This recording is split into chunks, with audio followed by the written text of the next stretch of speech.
Craig. Hello, Craig. Hi, Craig. Hey, Craig. Hello, and welcome back to the paddock. Today you're joined by myself, Hannah, Leanne, Drea, and Ito as we chat all things about our favorite Monegasque driver, Charles Leclerc. And we're going to go ahead and dive right into the start of his career from all things karting to his family. For all y'all know, Charles is a Monegasque racing driver currently living in Monte Carlo, Monaco. He is trilingual, fluent in French, Italian, and English, even though his English is a little broken. Actually, for all y'all who don't know, Charles' full name is Charles Marc Hervé Percival Leclerc. The Hervé in Charles's name is for his late father. He was who got Charles into motorsports. Hervé actually raced in F3 from 1983 to 1988, and he raced in 22 races. When Charles was of age, Hervé started taking him to his close French friend's track. That friend was Philippe Bianchi, the father of Charles's close friend and godfather, Jules. In the mid-2010s, Jules even took it upon himself to reach out to Nicolas Tott to represent Charles, since Hervé no longer had the budget to help him finish his karting career. Quick fun fact about Tott: his father Jean was Ferrari's sporting director during the amazing Schumacher years of Ferrari 2000 to 2004, when he won 5 titles in a row. Hannah will have another fun Nicholas fact a little bit later. Back to Charles's life now. Jules and his father helped alongside Tott to help with Charles's career financially. They were able to keep him in another year of the international karting season. I'm going to do a quick jump forward now because the details of Charles' career will come up shortly in this episode. Sadly, Charles did lose both Hervé and Jules only a year apart, but Charles said in his video reviewing his career on the F1 website that my father and Jules always taught me to keep my feet on the ground and not stop trying. I think they would be very proud of me now. Charles is very open about being a family man and how close he is to his mom.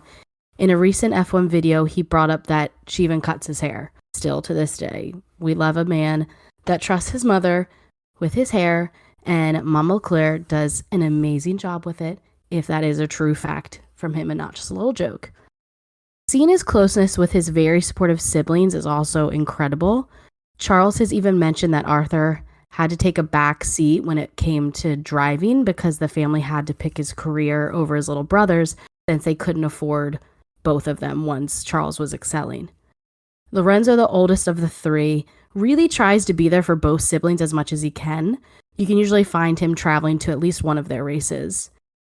Lorenzo once even joked in Charles's YouTube video, I believe it was the Monaco vlog that he has, that when his brothers start getting good, especially like pickleball, that's when he jokingly gives up. Charles started his karting career in 2005, winning the French PACA championship that same year. He continued to win again in 2006 as well as 2009. Furthermore, with many monumental achievements like previously mentioned, he had a very successful karting career. To continue out into his final year, where he finished second in the Chick FIA World KZ Championship. Sorry, that's wrong. Behind the current Red Bull Formula One driver Max Verstappen. Throughout his karting career, which lasted from 2005 till 2013, during this time he was sponsored by All Road Management Company, which was owned actually by Nicolas Tott. And like Leanne mentioned, he was a previous F1 driver. Fun fact, in 2011, Charles won the International Karting Commission, and Ayrton Senna didn't win that title in karting till he was 22 years old. Just to put that into perspective on Charles' career. Yeah, and after he finished karting and moved on to F3, he actually toured through all the Liver formulas, moving up a level every single season. So for 2014, he graduated to single-seater racing with Formula Renault 2.0 Alps, racing for Fortec. And honestly, he had an excellent season that year, finishing second behind F1 driver Nick de Vries. And as a rookie, because Nick at that point wasn't a rookie, if you guys don't know, Nick's 3 years older than Charles. That's an amazing achievement. He managed 7 podiums, double victories in Monza, because if you guys didn't know, Formula Renault, Formula 3, and Formula 2 all over their race weekends have multiple races, not just the one feature race that F1's usually known for. So he managed double victories at Monza, and as we'll see later, it's no surprise because that track really suits his driving style. His second place in the standings also meant that he won the junior championship that year. In the same year, he was also guest driver for Fortec in the Eurocup Formula Renault 2.0, getting on the podium 50% of the time, as well as all podium finishes being second place. In Formula 3 in 2015, he raced in the European Championship with Van Amersfoort, a team that had many prominent names associated with it in the past, as well as after Charles, such as Max Verstappen, Callum Elliott, Antoine Hubert, Mick Schumacher, and even Sophia Flores, who is a woman currently racing, the only woman currently racing in F3. The first race of that season already saw him starting on pole for 2 out of 3 races due to the original pole sitter Felix Rosenqvist being disqualified due to a technical issue. It was a very strong first weekend for him all around, as he managed his first race victory that weekend as well. The next round at Hockenheim went even better though, as it's time on the podium for all 3 races of that weekend, with one of them being on the top step. Round 3 at Spa saw him take the lead in the championship, and as I said, he was virtually unstoppable with that race win. However, at the end of the season, he sadly only managed to finish 4th in the standings overall, mostly due to a collision at the Dutch GP with fellow F1 driver Lance Stroll. In 2016, LeClerc joined the Ferrari Drivers Academy and acted as the development driver for Haas F1 team and Scuderia Ferrari. As part of his role as development driver, LeClerc participated in the first practice session driving for Haas. It was believed that if LeClerc won the GP3 Series Championship, he would end up follow Daniel Kvyat and Valtteri Bottas directly from GP3 into F1 with Haas. Which leads us into Formula 2. So after finishing at the top of the standings in GP Series, he joined Prima Racing as one of their F2 drivers in the 2017 season. His time with them was truly impressive. Some of the highlights include the Bahrain sprint race, where he won even though the team decided to pit him during the race, which is very unusual and not required for a sprint race. That stop dropped him down to 14th place. However, he managed to fight his way back to the top past 13 cars, winning the race by overtaking Luca Giotto on the last lap. As we mentioned in our conspiracy episode a while back, he sadly didn't fare well during his home GP, which left him without points. Very unusual for him, as he even managed to win Barcelona despite radio issues. The next round in Baku once again saw him on pole, which he dedicated to his father, who had passed away not 48 hours prior. Man, this man is strong for being able to race with all of that stress on him. Sadly, he couldn't convert that pole into a win due to a penalty, but at least he still finished on the podium. The rest of the season continued in a similar fashion, and by the time they raced in Jerez at the end of the season, LeClerc had a comfortable 57-point lead over Oliver Rowland. So, yeah, and 2018 saw him enter Formula 1 with Alfa Romeo.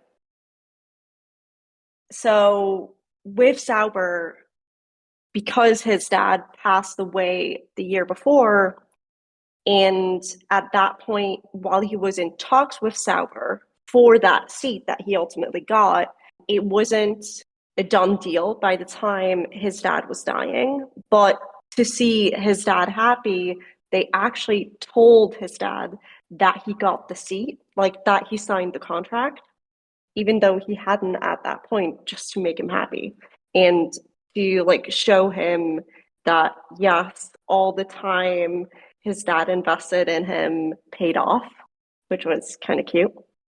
He talked about all of this in a 2018 YouTube video at the Monaco GP. So while he wasn't the first Monegasque in F1, that would have been Louis Chiron in 1950, he was the first one since Chiron to score points, which he did at Baku that year, coming in 6th. Much like the previous year in F2, Monaco only spelled trouble for Charles, where he collided with Brandon Hartley on the last few laps, forcing both cars to retire. Better luck followed, though, with 3 race finishes in the points before the car turned once again for the next 5 races because they saw no points. His last 2 points of the season came in Singapore and Russia. All those points meant that he would finish 13th in the driver's standing his rookie year. And maybe more impressively, he was also able to outqualify his teammate Marcus Ericsson 17 times out of the 21 races. And with that impressive statistic, he was able to get signed at Ferrari as the second youngest driver ever to do so. Yeah, so like Ito said, Ferrari signed Charles Leclerc for the 2019 season, where he ended up actually signing a multi-year contract of 4 years. He ended up having a very successful career with Ferrari, finishing 4th place in the championship with a total of 264 points, which ended up being ahead of his teammate Vettel during his first season. Remarkable season. He recorded 10 podium finishes, 2 wins, 4 fastest lap times, and most pole positions of any driver that season. He also this year became the first Monegasque to win an F1 World Championship GP. And then, the world just had to get affected by COVID-19.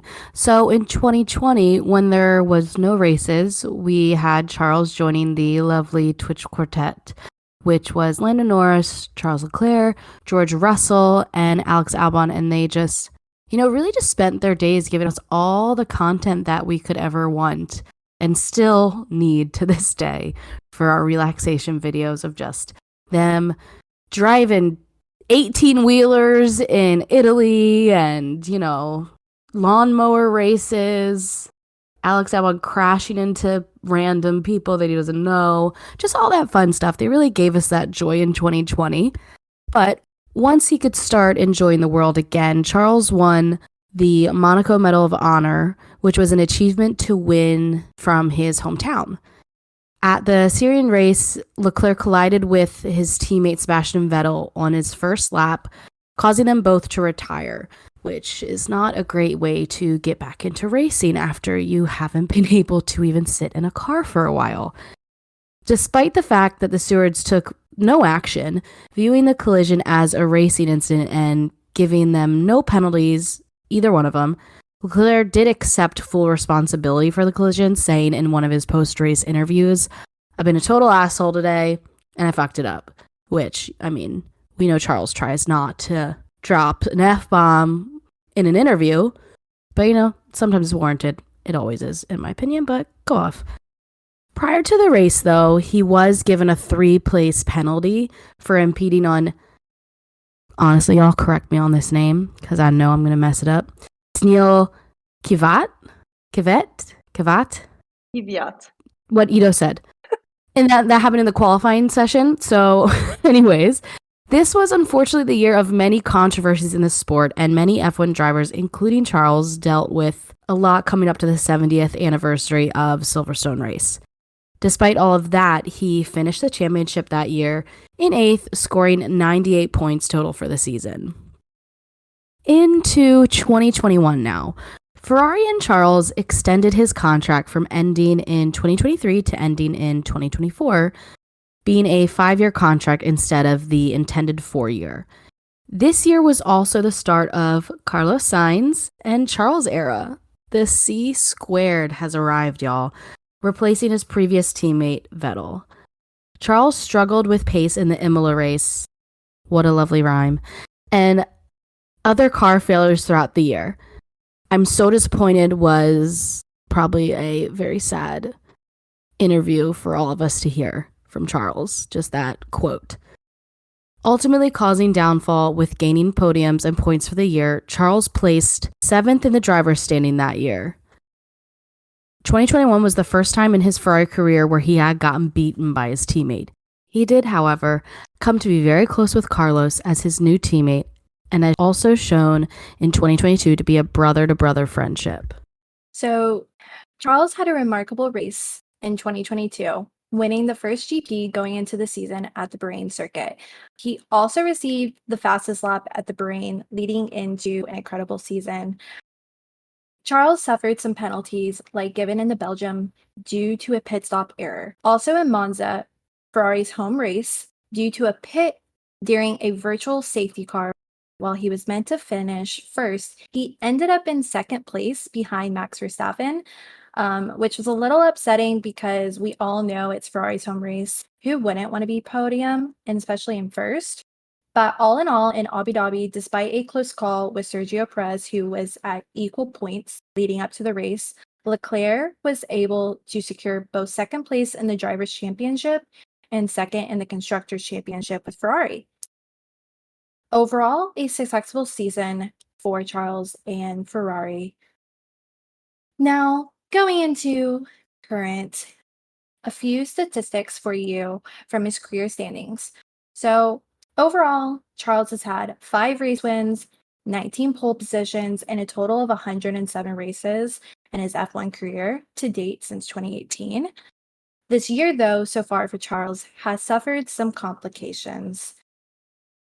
For everybody who's been watching the races so far, he's had issues with the car and driving. He has unfortunately had 2 DNFs, a couple gearbox changes, and upgrades that are not working how they intended to date. What could the remainder of the year hold, you ask? With the upcoming Monaco race this weekend and it being his home race, I'd be interested in the standings of what Ferrari has been able to do to the car due to having the last 2 weeks off because Imola getting canceled. Now that we know all about Charles' statistics and racing, let's go into his personal life, a little bit of fun. So, he has a car collection, what F1 driver doesn't? And his cars, they all in the garage, his whole collection is worth $7 million. A lot of money, but clearly they have money to spend.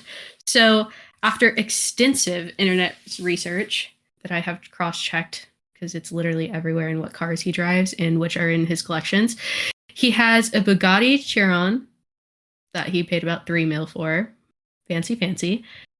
And then the car that we all know and love because it's literally posted everywhere. If you're in Monaco, you're most likely going to see him in this one. It's that grayish black with the stripes down the middle. Is his Ferrari 488 Pista that he had custom made, and it has his logo kind of behind the side window. And then the stripes are actually representing the Monegasque flag. The next car, he kind of bought because he liked it, but also it makes him a traitor because it's a McLaren GT. Although he does love Lando, so it's fine. Another Ferrari that he has in his collection is the GTC4 Lucas. And then his next ones are a little more normal. He has a Jaguar XF, and then he has a Land Rover Discovery for when he wants to go incognito. So honestly, be on the lookout for that one. Maybe he's driving around Monaco and y'all don't know it because his car is so noticeable. And then last but not least, he has, love the alliteration, of Rolls-Royce Wraith to round out the collection. I will say with his collection being this nice, he is trending on Twitter a couple weeks ago for not being able to park in the lines. Like, he's an F1 driver. He races for a living. And they literally have so many pictures of him not being able to park in the lines. And that makes him a relatable king, It makes us feel a little bit more connected to him and normal. I'm gonna tell you, Drea, not me. I park straight and I am stressed out if I'm crooked. So that's the only thing about him, other than him chomping his gum, that stresses me out. And as someone who has lived in Texas most of her life and has to parallel park everywhere, if you can't parallel correctly, you get judged badly. And you had to learn in trucks, which is even worse. I would love to see Charles try to do that then with how his parking goes, just getting in the lines the right way, pulling in. I want to see it backing up and parallel parking. TBH, hearing you guys talk about parking just makes me glad I can't drive. I mean, yeah, parking's probably the part that sucks. But nowadays they have the cameras, so you'd be okay, You'd be okay. Maybe Charles needs those. Like the overhead cameras they have in the new cars. That car for sure he can afford Then to he add that doesn't in look if he at it. doesn't have it. He just This- doesn't do it. Yeah, and the thing is, well, those cars tend to have a lot of blind spots in them because of the way their frame is done, and the side view mirrors are always so small for the actual size of the car. They make technology to where the backup cameras are there and or self-parking. It's crazy. It's crazy. I don't have that. I want it. Plus, also, like the whole beeping stuff, like when you back up. Oh, the lane assist. Yeah, Charles. Maybe they don't have it. Do they have it in Italy? It's a weird freaking maid. He just listen. The moral of the story: little baby boy can't park to save his life. Drea, tell us more about him before we get frustrated over his parking. I'll teach him. I'll teach him. Clearly, we all need to have a parking contest with Charles. But moving on, not only does he collect cars, he's found a new hobby. He's now collecting yachts. Max is out here getting jets, being a jet setter. Charles is over here collecting his yachts. So, his first yacht that he had was pictured a couple years ago, and it was named Monza, possibly after where he won his first race in F1. That's what I'm going to go with. And he currently has a yacht that we've all seen this past year in his vlogs over the summer. That is a Riva Sportfly 66 Ribelle, which he named Sedici, which means 16 in Italian. So he named it after his car number. A side note is that this yacht is super expensive, but he did do a commercial with the yacht company. And so maybe they gave him a discount. I don't think he needs one, but maybe he had an in on how to get one. Be really cool if they just gave it to him, though. Perks of being a driver, maybe.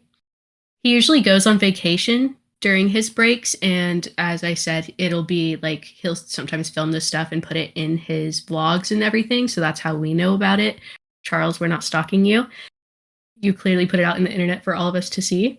And so he also spends a lot of time with his family. You can usually see him hanging out with his brothers and his mom during holidays, or like he'll take the first part of any break that they have in F1 and hang out with his friends, and then he'll go and do like a family vacation or family break. Or if Arthur has something going on that weekend that he's off, he'll go and support Arthur. Also, he does do a lot of random things that, like he says, are his vacation. But mountain climbing, the mountain hiking he did and released a video, I don't know if that was his decision or if marketing said this would be really cool. We clearly know he can be talked into anything, because cut to the promo stuff for Las Vegas GP and he's in the wig with the sequenced jacket. Who knows? I will say, Dre, he's talked about how much he likes doing all of the ice pick climbing and stuff. Like him and his brothers have started to plan and train to do like a bigger mountain. Like, so he does actually enjoy that shit. And honestly, I got really jealous because I love all the winter stuff. So like for me, I was like, you doing all the things I want to do. It was just entertaining also to see the videos. But so fucking scary. Yeah, and I think he also mentioned that he loves learning new things and exploring new places. So that could be one of the reasons why he's learning. For all of y'all who don't know, Novak Djokovic and Charles LeClerc went head-to-head in a celebrity football match for a charity to support and raise funds to help disadvantaged children. This is an annual star team for the children of MC, where they will face off against the all-star drivers team. Charles had many F1 drivers play on his team, from Carlos to Fernando, Pierre, and many more. The crossover from sports of Novak being a tennis player and Charles being an F1 driver, of course, it was interesting territory to say the least. For all of y'all who don't know, catch clips of the soccer event on social media. Also, catch clips of his music. He has dropped 2 songs on Spotify. He's a chart trender. Literally within the first few days of him releasing, he was on the top charts. Up there with who's currently on the top charts. Girl. All right, I don't know because I just cared about Charles. That's how good he was with his songs. He wasn't even singing. He was playing piano. That is how good this man is. So he released his first song after Australia, and he had some problems releasing it, and some people in the US could not get to it.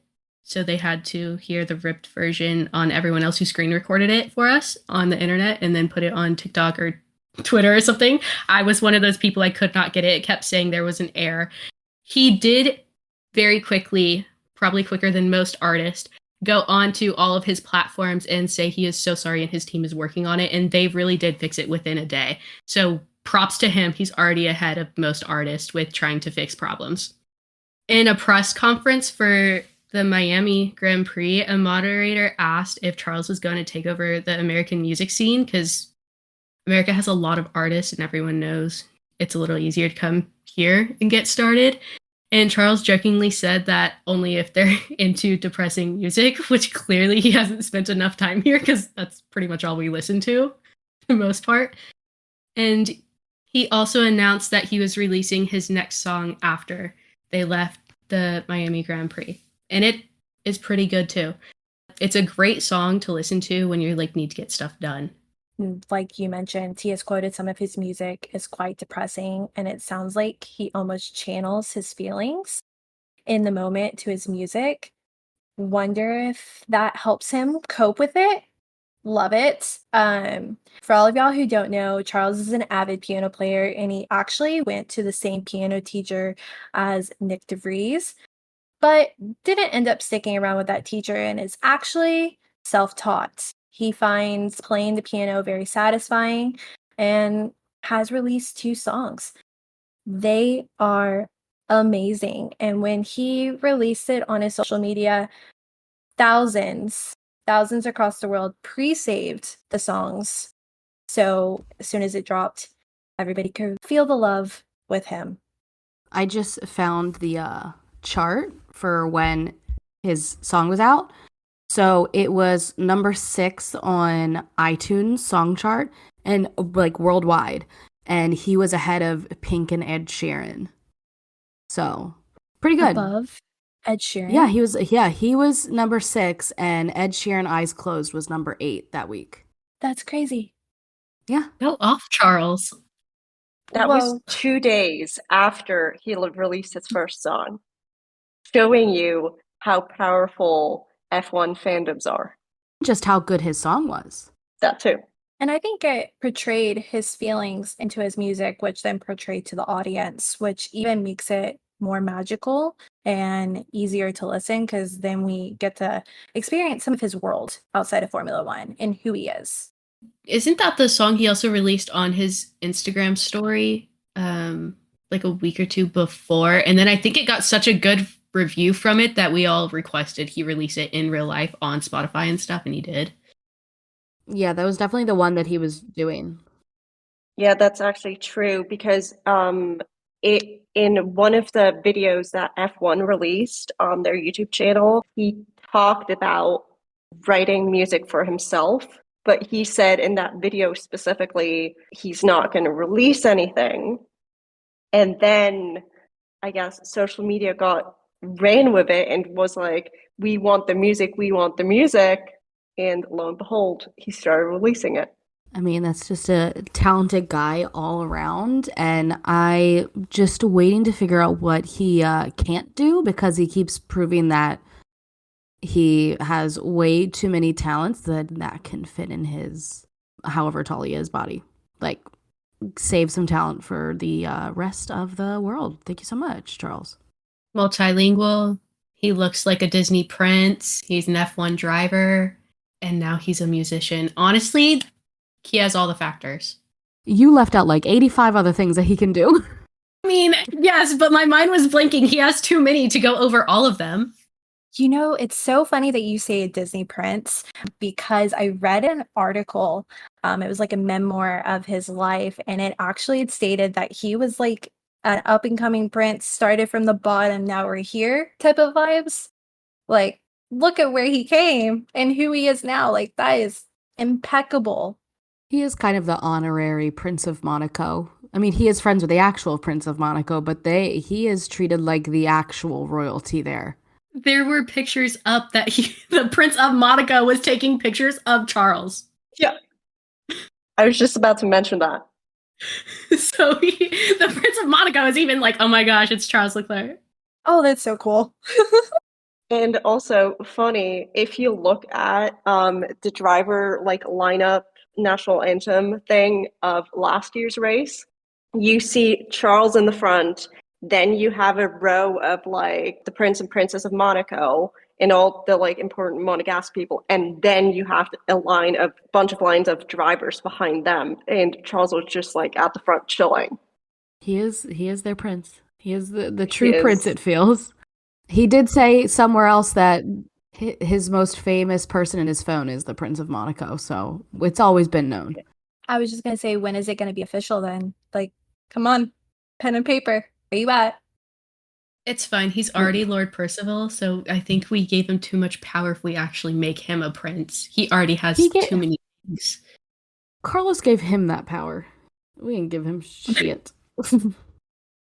Lord Percival. Very true.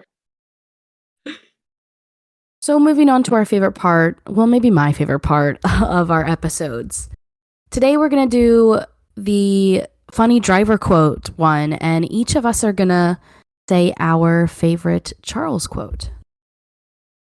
So mine would definitely be where he said, "I am stupid."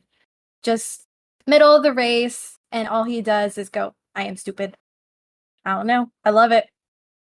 I personally, because I relate to it, I really love I love depressive music because same, you will always catch me in the car singing to depressing music, especially if like She Used to Be Mine from Waitress comes on. I'll replay that 5 times before I'm over it, and then I'll move on to another one, and then it'll end up being another depressing music. So I love depressive music. That one's mine. Yeah. I mean, for me, honestly, it has to be the all-around famous "Just an Incident," because A, I have a keychain that says it, and B, for me, it was kind of a cute foreshadowing of what Max and his relationship would be down the line. Like rivals on track that are not afraid to basically throw each other off the track. But on the other hand, off track, they hold a deep respect for each other, which you can see in like how they interact, like post race, during press conferences, everything. It just reminds me of other great F1 rivalries like Hunt and Lauda, Clark and Hill, or even more recent, Seb and Lewis. I'm going to give a throwback for my quote because my quote comes from lockdown quarantine times, and it is when he is in his banana suit and he goes, "Oh my God." Okay, in the Charles voice. I clearly can't do it, but I'm going to try. "Oh my God, I have never looked so good." Just iconic. Like, he knows he does not look the great. Well, it is Charles, so he always looks good. But he knows that he was looking dumb at that moment, but it was so funny. I love that one. If you ever need a pick-me-up, just picture him in his banana suit saying that. Chef's kiss. That wraps up our wonderful Charles episode today. We hope you learned more or maybe just had a little refresher on number 16. As always, stay up to date with us on socials. Everywhere is at Paddock Girls Podcast, except for Twitter. That one is at Paddock Girls Pod. And because we know Charles is a Twitter-obsessed guy, go ahead, give this a share to him. Tag him in your posts about it. let's have fun with it and let's see if we can end up as one of his lovely little likes that he just randomly gets caught with. So thanks for joining us in the paddock. See you at the next race. Bye, Craig. Bye, Craig. Yeah, Craig. Bye, Craig.